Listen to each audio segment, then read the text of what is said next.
Hi mga kaigsunan, people of the living God, good afternoon. So daghang kayong salamat nung nga nakakuha na buta karon mga kaigsunan, nakahigayon na bugitag time karon nung nga makashare sa to ang tagtag sa mga kaubanan diri no.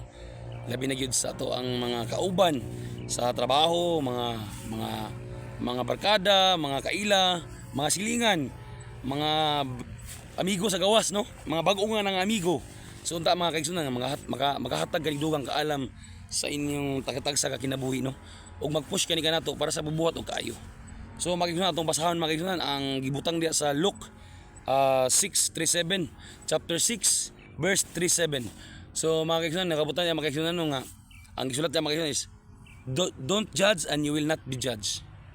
Don't condemn and you will not be condemned. Forgive and you will be forgiven. So mga kaigsunan no, gwapo kayo atong verse karon kahapon na mga kaigsunan. Naghatag kani mga kaigsunan dugang kaalam kanato no. So ang gibutan niya mga kaigsunan, don't judge and you will not be judged. So mga kaigsunan no, wala gid kitay katungod nga mag-judge sa atong isikatawo no.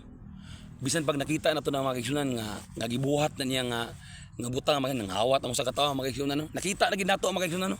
Nangawat mga kaigsunan pero dili gid kita maka-judge ana mga kaigsunan.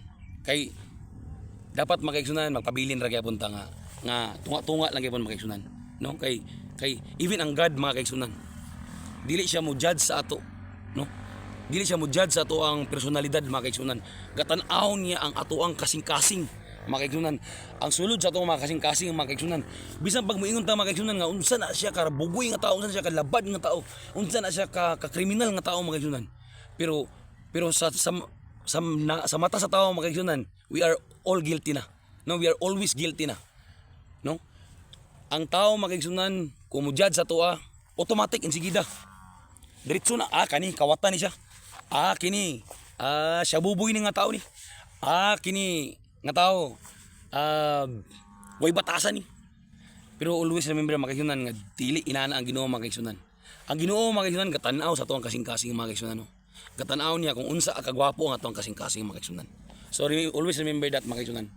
Dili ta mo judge makaigsunan para dili po ta i-judge sa to ang Ginoo no. Only God can judge us muna mga kaigsunan. So kita mga kaigsunan mapabilin ra gyapon ta nga naa sa kabuton sa Dios ang ato ang pagtan-aw sa usa ka tawo mga kaigsunan. So muna mga kaigsunan always to likayan mga kaigsunan nga dili ta ma-judge pod sa Ginoo. Muna mga kaigsunan tong number 1 nga buhaton. So do not condemn and you will not be condemned. So dili na to ignon mga kaigsunan nga sila rin dapat nga tagaan og silot sa Ginoo. Kay kaning mga tawhanon ni mga salbais kini. Kaning mga tawhanon ni pabilin ra gyapon ni nga daotan sa ilang kinabuhi mga kaigsunan. So muna mga kaigsunan no nga dili watay katungod ana mga kaigsunan. Sa pagisgot ana mga kaigsunan sa atong isig ka tawo mga kaigsunan. No? Dili wala tay katungod nga ang ato ang isig ka tawo igno na to nga kana sila mo i-judge. Dita mo yan ang mga kaigsunan. Kay sumala sa akong ingon mga kaigsunan, ang Ginoo gatan-aw sa ato ang kasing-kasing. Kung unsa ka gwapo ang ato ang kasing-kasing mga kaigsunan. Muna mga kaigsunan. Muna always ato inumduman mga kaigsunan nga ang Ginoo gatan-aw sa ato ang kasing-kasing. So ikatulo mga kaigsunan is forgive and you will be forgiven. So once mga kaigsunan nga natay mga tao pagyapon until now nga nagpabilin pagyapon no nga murag sakit pa kasi yung kasing-kasing nga mapasaylo siya mga kaigsunan. Nga murag di pa ka move on nga it's time nga makita nimo siya murag ka kadaot imong naong no. Pero always ato hinumduman mga kaigsunan nga dili na siya maayo mga kaigsunan, makadaot na sa atong kinabuhi mga kaigsunan. Mas maayo pa siguro mga kaigsunan nga pasaylo na to mga kaigsunan. Kay once nga makapasaylo ta sa atong isig ka tawo mga kaigsunan, ang Ginoo mga kaigsunan magmalipayon ana sa atong kinabuhi mga kaigsunan. Pasayloon puta sa Ginoo mga kaigsunan no.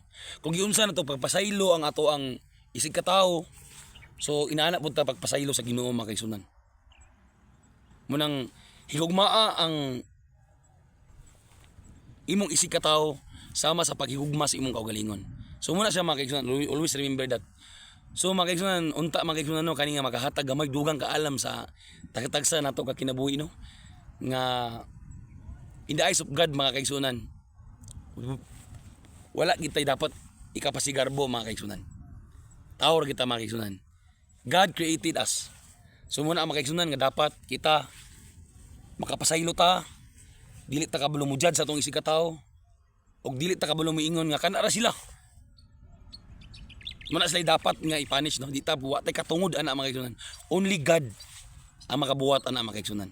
So makaigsunan ta makahatag kanig dugang kaalam sa inyong taga sa kinabuhi og mag-push ka nato ang makaigsunan para sa pagbuhat og kayo. So makaigsunan ayo kalimot ampo og simbahon nato ang Ginoo always. God bless og mayong hapon sa tanan.